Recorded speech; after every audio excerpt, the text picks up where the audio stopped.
할렐루야. 이제 날씨가 제법 가을 같습니다. 참 기도하기 좋은 계절이 된 것 같습니다. 하나님 앞에 우리가 무더운 여름을 보내고 이제 가을을 맞았는데요. 아마 곧 우리 입에서는 춥다라는 아마 또 말들이 나올 것 같습니다. 하나님은 그럼에도 우리에게 하나님의 은혜와 사랑을 주시고 우리가 살아가는 모든 그 삶의 시간 속에 하나님께서 이루어가실 많은 것들을 우리 가운데 준비하고 계시는 줄로 믿습니다. 날마다 우리가 그리스도의 계절을 꿈꾸면서 우리의 삶에 아름다운 하나님을 향한 열매가 맺혀지는 그런 복된 가을이 되기를 축복합니다. 우리가 계속해서 주일 소아시아의 7교회를 통해서 우리 가야합교회가 어떻게 하나님 앞에 거룩하고 또 건강하게 세워져 가야 되는가에 대한 부분들을 좀 살펴보려고 합니다. 7교회를 보면 어떤 교회는 칭찬만 받았고 또 어떤 교회는 책망만 받았고, 우리 지난주에 살펴본 에베소 교회는 책망과 칭찬을 함께 받았던 교회입니다. 오늘 서머나 교회는 하나님 앞에 온전히 칭찬만 받았던 교회입니다. 우리가 교회를 세우면서 하나님 앞에 온전히 칭찬만 받는다는 것이 결코 쉽지 않습니다. 오늘 서머나 교회를 통해서 우리 교회도 어떻게 하나님 앞에 칭찬받는 교회로 세워져야 할지를 함께 말씀을 통해서 살펴볼 수 있기를 바랍니다. 오늘날 우리 시대를 우리가 살아가면서 여러분, 우리 속에 충성이라는 단어가 점점 사라지고 있음을 보게 됩니다. 군대에서도 옛날에는 충성이라는 이 구호로 거의 경례 구호를 했던 것 같은데 요즘에는 부대마다 다 제각기 구호를 다르게 하고 있는 것을 보게 됩니다.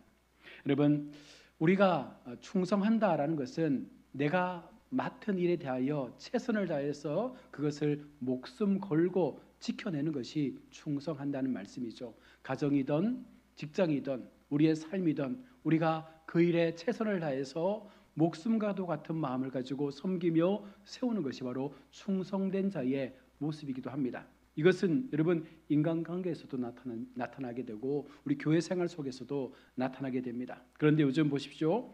신앙 안에서도 충성보다는 이제는 이익이 먼저 우리 가운데 계산되어지는 시대를 살고 있습니다. 우리가 얼마나 오랫동안 관계하며 알고 지냈느냐라는 것보다 더 중요한 것이 내게 얼마나 이익이 되고 도움이 되느냐를 가지고 우리가 관계를 유지해 가려고 한다는 것이죠. 결과적으로는 정말 좋은 어떤 믿음의 관계라기보다는 그저 내 삶 속에 내가 조금 더 얻을 수 있는 그런 이익 관계가 우선되는 세상이 지금 우리가 살고 있는 시대의 모습이기도 합니다. 오늘 본문에 등장하는 서머나 교회는 그 모든 손해와 위험을 감수하면서까지 끝까지 주님께 충성한 교회라고 오늘 성경은 말씀을 하고 있습니다. 이 서머나 도시는요, 그 당시에 부유한 도시였습니다. 로마를 중심으로 몇몇 위성 도시들이 존재했는데 서머나도 하나의 위성 도시였습니다. 자, 그런데 이 서머나는 로마 황제에게 충성 경쟁에서 최선을 다하는 도시였습니다. 그래서 이 서머나 안에 많은 우상들을 세우고 또 로마 황제를 기념하는 신상들을 세워서 열심히 로마를 추종하는 그런 모습들을 가지고 있었습니다. 그러니 로마의 적극적인 지원을 통해서 이 서머나는 계속해서 발전할 수밖에 없던 도시였습니다. 자, 그런 화려한 도심 속에서 중요한 것은 예수님을 믿는 그리스도인들이 과연 그 도시 속에서 어떻게 살아남을 수 있는가에 대한 부분들이 굉장한 의문이 된 것입니다. 그 당시에 그리스도인들의 삶을 오늘 성경은 이렇게 표현합니다. 배척과 고난을 당했다. 왜냐하면 이 황제에게 가이사가 나의 주님입니다 라고 하는 이 고백과 함께 황제의 신상에 절을 해야만 모든 그 사회적인 보장들을 받을 수 있었던 이 도시가 바로 서머나의 모습이었습니다. 그리고 장사하는 사람들은 길드라는 상인 조합에 들어가야 모든 것들을 도움받을 수 있는데 여기에 필요한 것이 바로 황제를 신으로 섬기는 이 고백이 그 속에 있어야지만 그들이 이 길드에 들어와서 모든 장사를 할 수가 있었던 그런 도시였습니다. 자, 그런데 예수 믿는 사람들, 그리스도인들은 황제에게 절을 하지 않습니다.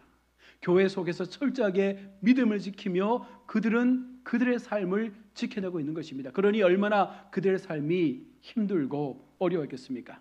믿음을 지킨다는 것은 가난과 여러분 사회적 단절을 감수하는 것은 그들 속에 분명한 것이었습니다. 그러함에도 그들은 주님 앞에 충성하기로 마음먹고 그 모든 기득권들을 포기하고 오직 믿음을 가지고 하나님 앞에 그 시간들을 살아내었던 것입니다. 그래서 하나님은 오늘 서문화 교회를 향해서 칭찬을 하고 있습니다.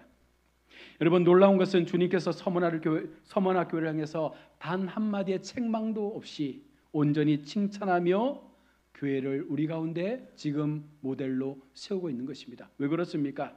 비록 그들은 삶 속에서는 가난했지만 주님 앞에 충성했기에 너희가 진정으로 부유함을 누리는 삶이 어떤 것인지를 우리 가운데 보여주시기 위해서 오늘 서문화 교회를 모델로 세우신 것입니다. 환난과 궁핍 속에서도 믿음을 지킨 교회가 서문화 교회입니다. 오늘 9절의 말씀처럼 주님은 내 환난과 궁핍을 알거니와 실상은 내가 부유한 자라라고 그렇게 말씀하고 있습니다. 지금 그들의 현실적 상황은 너무나 환난 가운데 너무나 궁핍한 상황 가운데 놓여 있는 정말 사면이 막혀 있는 어려움 속에 놓여 있습니다. 그런데 주님은 그들을 향해서 너희가 부유한 자라라고 말씀을 합니다. 여러분 이 환난이라는 이 원어의 뜻이 무엇입니까? 무거운 바위에 눌려 짓이겨 있는 상태를 말합니다. 지금 그들은 너무나 많은 삶의 어떤 어려움진 때문에 그것에 짓눌려서 아무것도 할 수 없는 그런 고통의 삶을 살고 있습니다. 또한 궁핍은 남을 도울 여유가 없는 그저 근근히 입에 풀칠 정도 할 정도로 그렇게 살아가고 있는 너무나 힘든 모습들을 표현하고 있는 단어입니다. 여러분 우리의 현실도 어쩌면 다르지 않습니다. 신앙을 지키려고 하면 손해를 봐야 합니다. 정직하게 살면 뒤처지게 되는 것이 세상의 모습입니다. 여러분 믿음을 지킨다는 것이 오늘날 현실 속에서 우리가 믿음을 지키며 산다는 것이 결코 쉬운 일은 아닙니다. 심지어 예배를 지키며 예배를 하나님 앞에 드리는 것조차도 우리가 희생한다라는 표현을 씁니다. 내가 희생한다. 나의 시간을 희생한다. 내가 주님 앞에 희생한다. 여러분 그런 마음으로 주님 앞에 예배하는 모습들이 우리 속에 생겨나고 있는 거예요. 여러분 예배는 우리가 하나님 앞에 희생하는 것이 아닙니다. 은혜에 대한 고백이고 하나님에 대한 경외의 마음인 것이지 여러분 우리가 하나님 앞에 무엇을 희생할 수 있습니까? 우리 모두가 세상에 죽었던 인생들인데 그런 인생들을 하나님께서 살리셔서 몸된 교회로 부르시고 내가 너희를 거룩한 백성으로 삼으시고 나와 함께 이 거룩한 성전에서 기쁨의 찬양을 부르자라고 말씀하시는 우리가 주님 앞에 그렇게 찬양해야 될 우리가 어떻게 이것을 희생이라고 내가 손해보는 것이라고 말하면서 예배 자리에 올 수가 있겠습니까? 하나님은 참된 예배자들을 향해서 실상은 내가 부유한 자라고 그렇게 칭찬하며 그들을 격려하고 있습니다. 세상의 기준으로는 우리가 가난하고 어쩌면 초라해 보일 수 있습니다. 그러나 하나님 보시기에 그들은 영원한 생명을 가진 진짜 부유함을 소유한 백성이라는 사실을 여러분 우리가 기억해야 합니다. 그래서 인생을 살면서 여러분 100년의 인생입니다. 100년 동안 아무리 우리가 부유함의 삶을 산다 할지라도 하나님 앞에 그 인생이 진짜 부유함을 얻지 못한다면 그것은 의미 없는 인생이죠. 왜 그렇습니까? 죽고 나면 똑같은 거예요. 저나 여러분이나 죽음을 맞이할 때는 우리 모두가 아무것도 없는 벌거벗은 몸 그 자체로 하나님 앞에 서야 되는 아무것도 없는 인생이라는 것입니다. 그럼에도 우리가 여전히 지금까지 하나님 앞에 믿음의 삶을 산다라고 말하면서도 계속해서 세상의 것, 세상의 가치, 세상의 욕심, 세상을 향한 부유함을 가지고 다해왔던 인생의 모습이 아닙니까? 오늘 성경은 서문화 교회를 통해서 너희가 어떻게 교회를 세우고 너희가 어떻게 믿음을 지켜야 하는지를 말씀하고 있습니다. 서문화 교회의 감독이었던 폴리갑 감독은 충성의 상징으로 표현되어집니다. 그는 예수님을 부인하면 살 수 있었지만 이렇게 고백합니다. 지난 86년간 나의 주님은 한 번도 나를 모른다, 나를 배반한 적이 없었는데 그런데 내가 어찌 주님을 배신할 수 있겠는가 라고 말하면서 많은 사람들의 회의에도 불구하고 폴리캅 감독은 절대로 주님을 배신하지 않습니다. 로마 총독은 협박합니다. 주님을 부인하고 한 번만 신상 앞에 절하면 내가 화형을 면할 수 있도록 해주겠다라고 그렇게 협박합니다. 그러자 폴리캅은 이렇게 고백합니다. 당신들이 말하는 불은 1시간 동안 타버릴 잠깐의 불이지만 악인을 위한 불은 영원히 타오르게 된다라고 말하면서 폴리캅은 하나님을 향하여 찬양하면서 화형을 몸소 당했다는 것입니다. 여러분, 죽음 앞에 보여준 폴리캅의 충성이 여러분 우리에게 도전이 되길 바랍니다. 여러분, 우리가 하나님 앞에 죽도록 충성하게 되면 생명의 간을 얻게 되는 것입니다. 세상 가운데 여러분 그 세상의 지옥 같은 인생 가운데 살아가는 우리의 삶이 아니라 하나님께서 허락하여 주시는 영생의 삶, 그것도 기쁨과 충만한 삶으로 날마다 우리의 모든 삶의 시간들이 주님과 함께 살아갈 수 있는 그 기쁨의 삶을 우리 가운데 충성하는 자에게 주시겠다 약속하고 있는 것입니다. 여러분, 충성이라는 것은 감정이 아니라 선택입니다. 내 감정에 무언가 훅 올라와서 내가 충성한다라고 고백하는 것이 아니라 그 충성의 삶은요, 우리의 삶의 행위와 모습과 결단을 통하여 나타나게 될 때 이것이 진짜 충성인 거예요. 군인들이 목숨 걸고 전쟁터에 나가서 총탄이 빗발치는 그와 같은 상황 속에서라도 나라를 지키기 위해서 여러분 목숨 거는 것이 충성인 것처럼 우리가 이 믿음의 신앙을 지켜내기 위해서 하나님 앞에 이 믿음에서 물러나지 않기 위해서 끝까지 우리가 생명을 걸고 이 믿음의 길을 가는 것이 여러분 충성된 자의 모습이라 말씀합니다.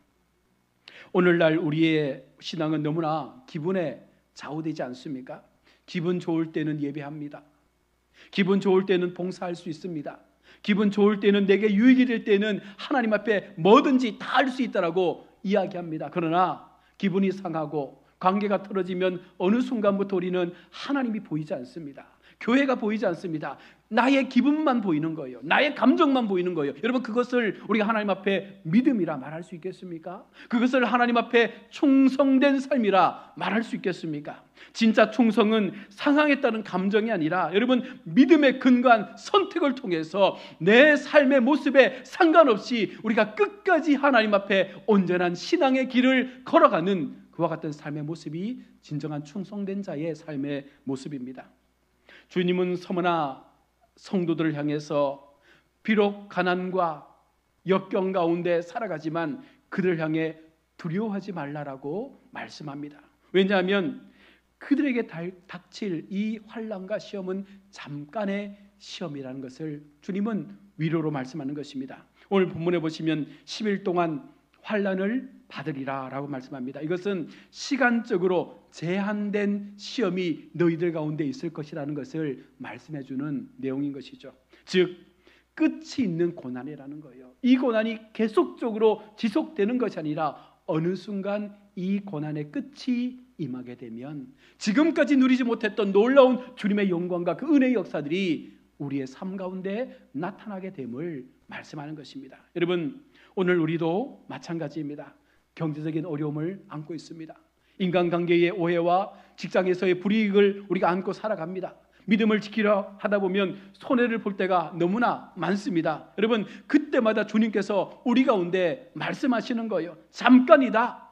견뎌라. 정금같이 내가 너희를 나오게 할 것이다. 이렇게 우리 주님은 우리 가운데 지금도 여전히 말씀하고 있습니다. 여러분, 우리가 잘 알고 있는 욥기 23장 10절의 고백을 알지 않습니까? 내가 단련받은 후에 정금처럼 나올 것이다. 욥은 그렇게 고백하는 거예요. 여러분, 우리가 하나님 앞에 이 시련의 연단을 통해서 다듬어지고 우리가 철저하게 하나님 앞에 낮아지게 될 때 어느 순간 정금과 같은 모습으로 회복되는 은혜를 얻게 된다는 것입니다. 여러분, 죽도록 충성한다는 이 말은 단순히 우리가 죽을 때까지라는 의미를 담고 있는 게 아니에요. 이 죽도록 충성한다는 것은 죽음이 와도 포기하지 말라라는 의미를 담고 있습니다. 여러분, 우리에게 완벽한 성과를 우리 하나님은 요구하지 않습니다. 다만 끝까지 포기하지 않고 하나님 앞에 그 믿음의 시간들을 지켜내기 위해서 끝까지 충성할 수 있는 온전한 믿음의 모습을 우리 가운데 요구하고 있는 것이죠. 하나님께서도 아십니다. 우리가 연약함을. 우리가 언제나 힘들고 고난 가운데 쓰러지고 때때로 주님을 떠나기도 하고 때때로 우리의 믿음이 뒤처지기도 하고 이런 모든 것들을 다 알고 계시는 거예요.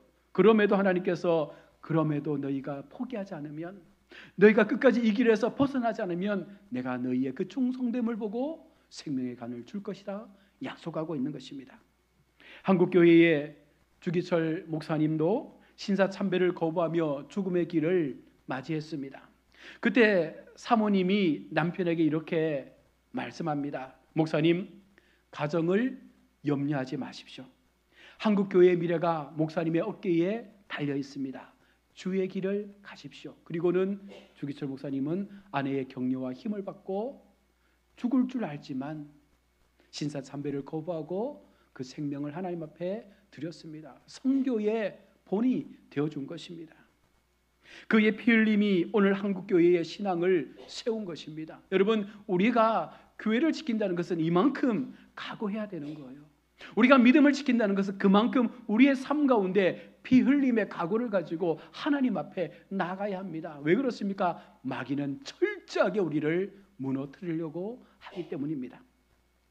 터툴리아는 이렇게 우리 가운데 말씀합니다. 순교자의 피는 교회의 씨앗이다. 여러분, 한국 교회 여기까지 부흥의 길로 세워진 것은 수많은 순교자의 피가 있었기 때문이죠. 가장 먼저는 예수 그리스도의 피가 있었고 그 이후에 많은 사도들, 수많은 선지자들, 수많은 목회자들, 수많은 선교자들의 피를 통해서 한국교회가 세워진 거예요.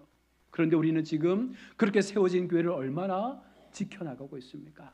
우리는 어떤 마음으로 교회를 향하여 우리의 믿음을 지켜내고 있습니까? 우리는 그들처럼 죽기까지의 각오를 가지고 교회를 위하여 모든 것을 버릴 수 있는 믿음의 준비가 되어 있습니까? 작은 충성의 자리를 지키는 것이 여러분 하나님 나라의 씨앗을 심는 것입니다. 직장에서 여러분 정직하게 행하십시오. 가정에서 믿음으로 온전한 믿음의 본을 나타내십시오. 교회에서 진심으로 하나님을 섬기십시오. 온전한 예배, 정말 하나님이 기뻐 받으시는 예배, 여러분 누군가에게, 사람에게, 목사에게 보여지는 그런 예배가 아니라 하나님께서 오늘 이 한 시간의 예배를 통해서 얼마나 기쁨과 영광을 받으실까, 오직 하나님 앞에 이 모든 예배의 중심이 드려질 수 있는 여러분 그 마음의 전심을 다해서 하나님 앞에 우리가 예배해야 되지 않겠습니까? 우리 모두가 생명의 간을 얻는 성도로서의 삶을 살아가면 좋겠습니다.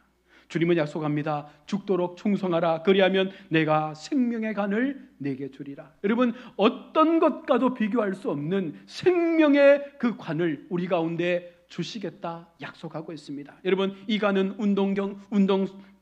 경기장에서 승리자에게 주어지는 월계관 같은 것입니다. 여러분 승리자의 상징이 바로 오늘 주님께서 말씀하시는 생명의 관입니다.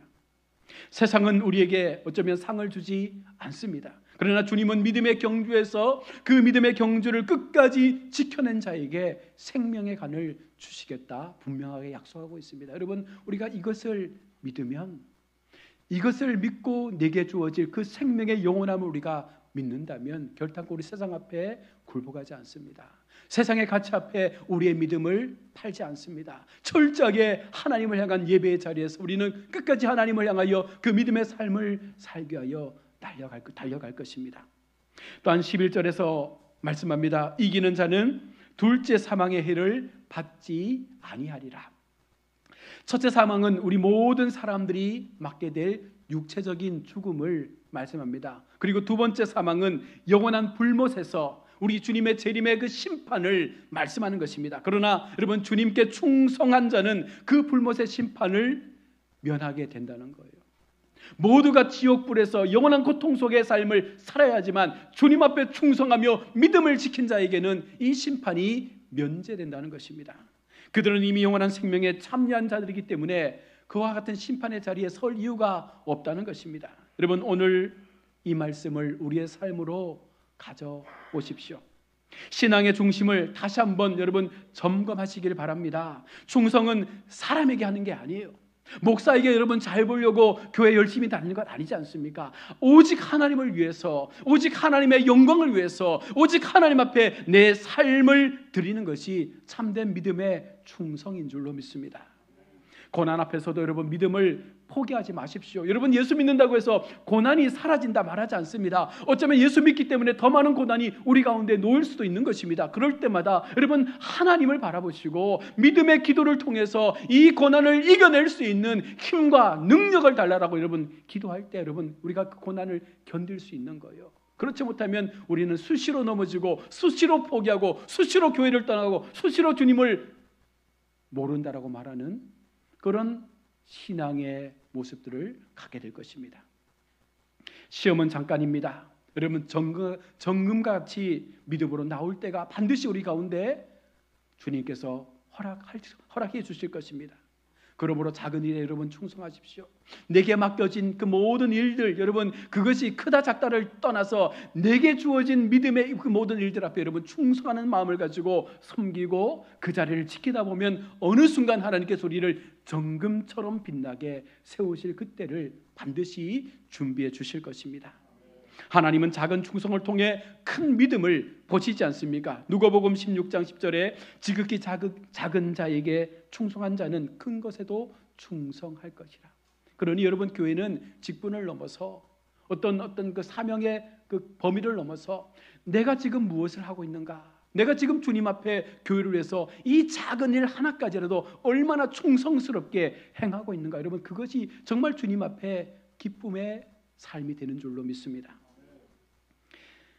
우리 인생은 주님 앞에 서기 전까지는 계속되는 믿음의 경주의 여정입니다.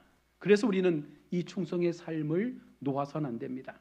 그 길이 때때로 눈물의 길일 수도 있고 외로움의 길일 수도 있고 여러분 우리가 감당할 수 없는 고통의 길일 수도 있습니다. 오늘 이 서머나 교회의 성도들처럼 그 시대적 상황 가운데 굴복하지 않았기 때문에 고난을 당하고 있는 거예요. 황제에게 한 번만 머리 숙이면 모든 복지 혜택을 다 받을 수 있습니다. 모든 경제적인 윤택감을 누릴 수 있습니다. 그러나 그들은 그것을 포기하고 주님을 선택한 거예요. 여러분 우리는 어떻습니까? 우리는 그런 선택을 할 수 있겠습니까? 우리 하나님을 향해서 내가 누리고 있는 모든 것들을 놓을지라도 내가 영혼의 생명의 면류관을 얻기 위해서 우리는 그 충성의 삶을 선택할 수 있겠습니까? 그런 교회가 주님 앞에 칭찬받는 교회가 되는 것입니다. 그렇게 살아갈 때 외로움의 길을 묵묵히 살아갈 때 우리 주님 말씀하십니다. 두려워하지 말라. 잠깐이다. 죽도록 충성하라. 그리하면 내가 너에게 생명의 면류관을 줄 것이다. 그 어떤 것과도 비교할 수 없는 놀라운 은혜의 복을 우리 가운데 약속하고 있는 것입니다. 주님 다시 오실 그날까지 여러분 충성함으로 승리하는 우리의 모습이 되기를 원합니다. 우리가 마음으로 교회를 섬기고 믿음으로 주님 앞에 나와 예배하지만 그와 같은 삶의 고백과 믿음을 통해서 현실 속에서 우리가 행할 수 있는 우리가 행동할 수 있는 믿음을 통해서 더 교회 앞에 하나님 앞에 충성하시는 성도가 되시길 바랍니다. 여러분 그것이 진짜 우리가 함께 교회를 세우는 성도의 연합의 모습인 줄로 하나님은 우리 가운데 말씀하고 있는 것입니다. 서문화 교회를 통해서 주신 이 충성의 말씀이 오늘 우리에게 그저 한 귀로 들려지고 한 귀로 흘러나가는 그런 말씀이 아니라 정말 마음 가운데 다시 한번 우리의 믿음을 세워서 여러분 예배하는 삶, 봉사하는 삶, 주님을 향하여 직장에서 가정에서 우리의 삶의 터전에서 행하는 모든 그것들을 행할 때에 이 모든 것들이 하나님이 내게 주신 생명의 삶이라 믿고 충성한다면 하나님은 그런 우리를 더 깊이 더 크고 위대하고 복된 삶으로 그렇게 세워가실 줄로 믿습니다. 새로운 한 주간도 이 마음을 가지고 주님 앞에 함께 우리 교회를 세우며 승리하는 믿음의 걸음을 걷는 우리 복된 성도들 다 되시기를 주의 이름으로 축원합니다. 아멘. 하나님 은혜를 감사합니다. 우리를 사랑하시고 우리를 주님의 거룩한 사랑 가운데 세우시고 예수 그리스도의 피의 권세를 통하여 우리가 몸된 교회를 섬기며 주님을 예배할 수 있는 참 예배자로 이곳에 서게 하심을 감사합니다. 우리의 마음 가운데 진실로 하나님께서 말씀하시는 서머나 교회에 언제나 믿음의 모습들이 나타나게 하여 주옵소서. 책망받는 교회가 아니라 하나님 앞에 칭찬받는 교회로 충성을 다하여 우리가 어떤 환난과 시험의 상황이 온다 할지라도 목숨을 걸고 그것을 지켜내기 위하여 하나님 앞에 이 믿음을 포기하지 않는 온전한 우리의 모습이 되게 하여 주시기를 간절히 원합니다. 그런 자에게 하나님은 영원한 생명의 간을 주시겠다 약속했습니다. 우리 모두가 그 마음을 우리의 마음 가운데 새겨서 끝까지 하나님 앞에 부끄럽지 않는 모습으로 이 믿음의 길에서, 이 믿음의 경주에서 끝까지 완주할 수 있는 우리 복된 성도들 다 되게 하여 주옵소서. 거룩하신 예수님의 이름으로 기도드립니다. 아멘.